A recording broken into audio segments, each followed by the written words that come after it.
Hello, hello. Hi, I'm over here typing. Here you are. Good morning. I'm gonna erase my board. It is about a course. That's not the course we're doing today. Oh, how's everybody? I would love to hear in the chat if you've been using some new skills. Where are you getting stuck? Because I want to help you in these final 4 days of this challenge with what you need, not what I want to tell you. I want to help you with what you need. So, I'm pulling up my chat. 3 eyeballs. Hi, Hannah. Woo! Hi, Esther. Hello, Katrina. I love your crown. Hi, Lisa. Yay. Okay. Tell me. We've got 5 steps going on here. We gotta let go, honor people's freedom. We gotta let love in because I can see the pain I'm in that was causing me to try to control things that are not mine. We're going to live. That means I figure out what I need. I need some rest. I need some food. I need a challenge. I need a new book to read. I need to pray. Hi, Brenna. And then we're going to let them in. Are they knocking on the door of your life yet? Do you have curious people around you who are like, hey, what have you been drinking from? What well have you been drinking from? Can you show me where the well of peace is? Is anybody doing that yet to you? So you're going to let them in after you're living. You living, boo. Peaceful. You're like bringing the calm, not the storm. In fact, the storm comes to you and it kind of just dissipates because you are so cool with it. It's cool. Everything's cool because I have what I need. Let them in. That's step 4.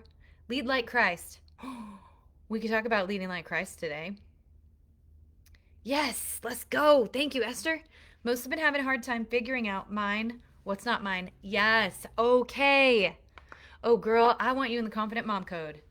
This is awesome. Okay, mine, not mine. I'm going to tell you a living secret. There is not an issue that comes up in Brave Moms Academy that my answer does not start with, let's figure out what's yours. It is the utter foundation of all of this work. And the reason for that is that we cannot both live in peace, which comes from surrender to the Lord, and control, which comes from protecting ourselves. So we get to protect ourselves or we get to be in peace. So let's talk about toddlers. Navigate meltdowns. Oh, so good. Okay. Woo! Meltdowns. Let's do this. I titled this video today, How to Respond and Not React. And this is a perfect example that you've brought to the table. So we're synced up. That's fantastic. There's evidence of this, actually. I titled this video before I came here. And then what Esther said is, I want to figure out what's mine and what's not mine, especially when my toddler's melting down. And I titled this How to Respond and Not React. Esther, would that be helpful? Does anybody else have a thought or a note on what you need most help with? Let go. Let love in. Live. Let them in. Lead like Christ. Anyone else has a piece of where they want to go today? The chat is still open. Awesome. Yay, let's go, Esther. It's funny, my chat is delayed, so like you guys, this is funny. I'm watching me on here at like a 20-second delay. And then your chat is, I think, another delay. So this is funny. It's a new way to teach. Okay, let's do it. How to respond and not react. I remember as a young mom being so flooded, feeling so overwhelmed and so anxious when my tots would throw a fit and I needed them to do something like go to bed or eat their food or stay in timeout. And it's like the water level inside me was just rising. Like the anxiety and the agitation and the rage sometimes was like out of control. And I think it had a lot to do with, I feel like I'm not going to get what I need. If you don't do what I'm asking you to do, or if you don't calm down, I'm not going to get what I need, which is some quiet. I need some food. I need a nap. I need to read a book. So it was like a constant threat. And what I wanted was to be a peaceful, calm place to help them learn how to respond to their own feelings. That's all. I wanted to be someone who could just be in that moment with them and train them to experience something, have a negative emotion about it, and decide what to do and go forward. But I was stuck in a loop of they lose it and inside I'm losing it. You also might experience this in conflict with adults. If somebody says to you, you always do this, that same thing would happen to me where like the water level is rising. This accusation about my motives or my terrible history, you always is like it's like a lose-lose, because you either have to argue with always, like not always. It can't be always. You got to argue. Or you could be like, you're right, I always do this, and then accept a reality or condemn yourself to something that isn't true. So it's called a lose-lose. Yeah? So let's talk about this. When this happens to you, what if somebody says to you, it's like you don't even care? I've heard that one quite a bit. Has anybody been told that? It's like you don't even care. Look at my nice blue whiteboard. Teacher hands today. It's like you don't even care. And you're like, if I tell you how much I care, I'm just in an argument with you, trying to come up with evidence against your evidence. I'm making a case. I'm going to tell you who makes a case for things is only the enemy. The Lord Jesus's case for you is I bought her. That's the case. It's closed. Not guilty. I paid.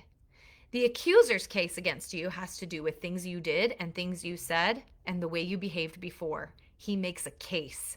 Are y'all getting what I'm saying? So that was a little spiritual training rabbit trail for you. If someone is making a case against you, the very last thing you want to do is argue with alternate evidence. You don't want to argue with alternate evidence. That is like getting on his playing field. It's getting on the accuser's playing field. Okay, so when someone says something or your toddler is melting down and the water level is rising, I'm going to tell you the practical steps to not react. And it starts with buying time. Okay? You're going to buy some time. Somebody say in the chat, buy time.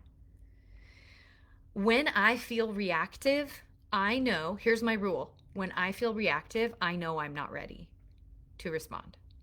I'm not ready. So I am going to either, if it's a tiny tot who needs me to be there for safety, put some earbuds in while they melt down.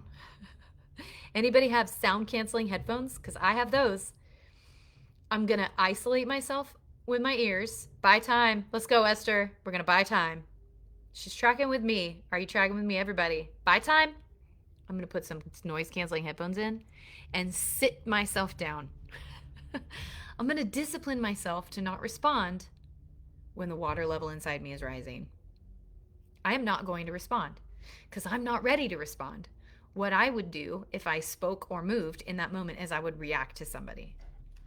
Remember in the beginning we talked about somebody does a thing, and so then I do a thing, and then somebody does a thing, and then I do a thing, and we are in a tangled tornado swirl, yeah? So we are not going to live like that anymore. Hannah's with me. By time. Okay. So somebody does a thing. I'm going to make it like a star. It looks like a firework. Pew, pew, pew, pew. A meltdown, or they say something nasty. And suddenly inside me, the water level is rising. Oh boy, it's feeling high inside me. It's going up. And I do not want to react. I don't want to keep doing the swirl, the feedback loop. Other person misbehaves. I misbehave. They misbehave. Seems like you don't even care about being a parent. How could you say that to me, that I don't care about being a parent, when I'm here all day, every day, while you're gone at work? Oh, while I'm gone at work, huh? Do you even know what I'm doing at work? Yeah, I bet what you're doing is actually having a big fat break from what I'm dealing with here that you don't even know about. Oh, I don't know about it. Like last night when I put it. How many of you know about this escalation? Woo! Okay, here's what you're going to do. You're going to buy time. It's like you don't even care. Pew, pew, pew. Oh, I'm drawing backwards. It's hard. Okay. Arrows. Arrows of accusation. Here's all my evidence. You don't care. Water level rising. Here's what I'm going to say. I would love to. You can use an I statement. I want to talk about this when you want to tell me about you. I would love to hear what you need. I really want to hear when you started to have that thought. I'd love to hear how you feel. Okay, that's like if you can be calm enough to focus, that's the words. You can steal my words. Say the words that I said. I really want to talk about this when you're ready to tell me about you. It's very hard for me to hear about me right now. Anybody? To a tot, a tiny baby. Okay, a 1-year-old up. You can say, I will listen when you're calm. Or you can say, I will listen when your voice sounds like mine. You can go like this. You can say, I will be with you when you take a breath with me.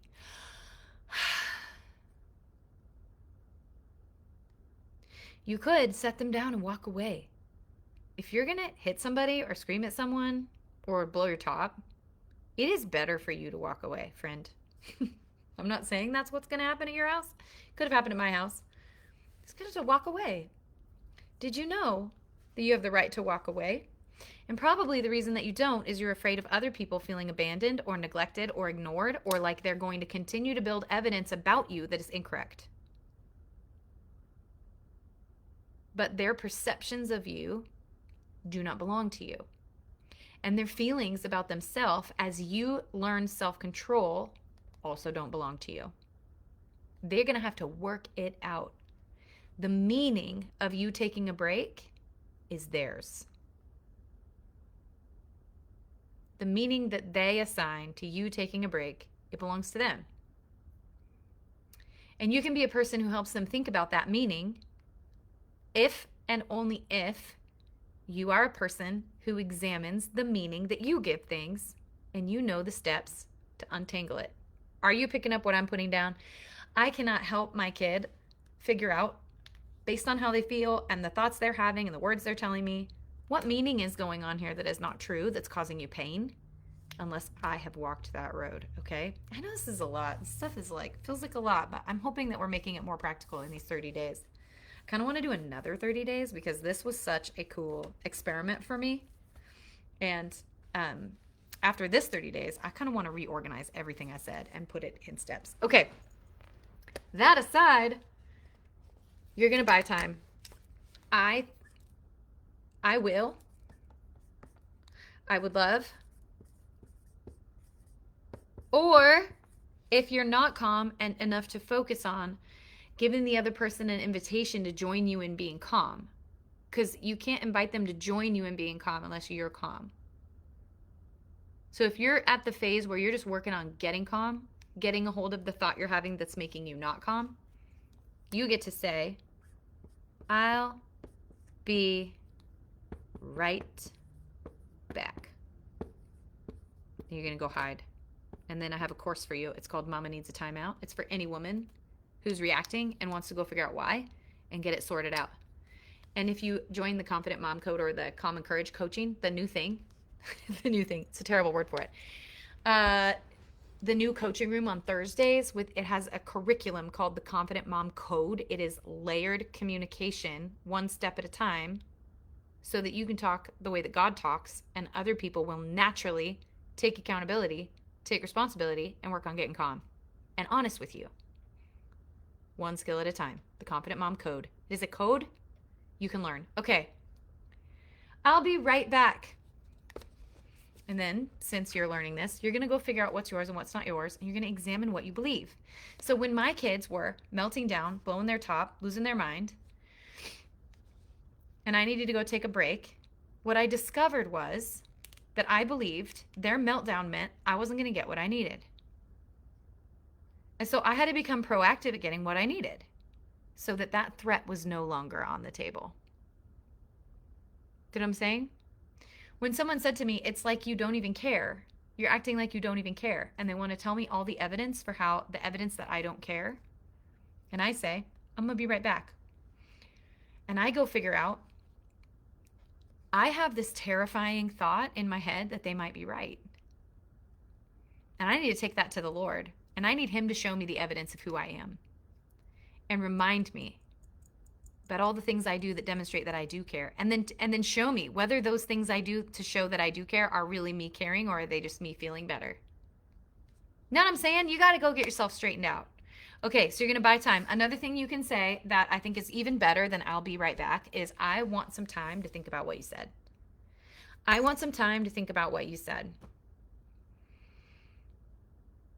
And then when you come back and share, it's into me see. When you said that thing that it's like I don't care, I was really struggling because I wrestle with a lie from my enemy that I don't care. He would like me to think that I am not morally available to be a good mom or to be a good wife. I've believed that there's something corrupt about me my whole life. And when I meet with the Lord, that feeling and thought goes away. And so that was really hard to hear. Is there another way you could say it? Or is there something that I'm doing that shows you that I don't care? You're going to get curious. Buy time. Go sort out what you believe. Meet the need that you have. That means discover the truth and then live out of it. Okay? And then when you come back to respond, you're coming back with curiosity. Do you know why? Because that's how Christ leads. When you meet with him, he's like, tell me, my child, what's going on? What's in your heart? Let's look at that. Come, let us reason together. I want to hear from you how you're feeling and what you need, and I want to remind you who you are and how much I love you. So you go back like that. You go, hey, can we talk about what happened yesterday? What happened earlier? I felt so afraid that what you said was true. In fact, I feel afraid of that on most days, and I'm going to go to work on that. I'm working on that with my friends. I'm working on that in the Word. Not believing that I don't care. It's a tough one for me. Can you tell me, curious, because a person who tells you that you don't care is in pain. Can you tell me when you have the thought that I don't care, what happens in your heart? Like, where do your thoughts go? That sounds pretty painful to think that I don't care about you, or that I don't care about our kids, or that I don't care about you, my kiddo. Yeah? That's painful. Can you tell me more about that? And when do you have that thought? See, because you've settled it, you do care. We're not talking about that anymore. We're not talking about whether you care. You've already settled that. It's not true. Now we're talking about, where's that coming from? What can I learn about this person's heart? How can I help them say things that they can acknowledge? Oh, wow, that's probably not true. How can I get them to open up themselves by me opening up me? Are you guys getting this? Is this too complicated, or is it landing on some practical level? Somebody say landing if you can get a vision for. You're going to buy time when you want to react. Every time you feel like reacting, it is the moment. You have already decided ahead of time, I am buying time. It's like a cue. Oh, here, I'm feeling that rumble in my tummy. My heart rate just went up. My face feels hot. My jaw feels tense. That means I'm not responding yet. Okay, good. Landing. Yay, yay, yay. Hi, Lynn. Good morning. Okay. Buy time, buy time, buy time. And the time is going to be spent figuring out what's true, examining your beliefs that are causing those feelings and untangling those beliefs. And then you're going to go back and you're going to use the same code. What's crazy is if you talk this way with self-control, releasing people to freedom, inviting them to be significant, so curious about who they are and what they're going through, and then you can be a sounding board for truth because they feel safe with you because you've taken responsibility for you. The same code works over and over again. That's the code.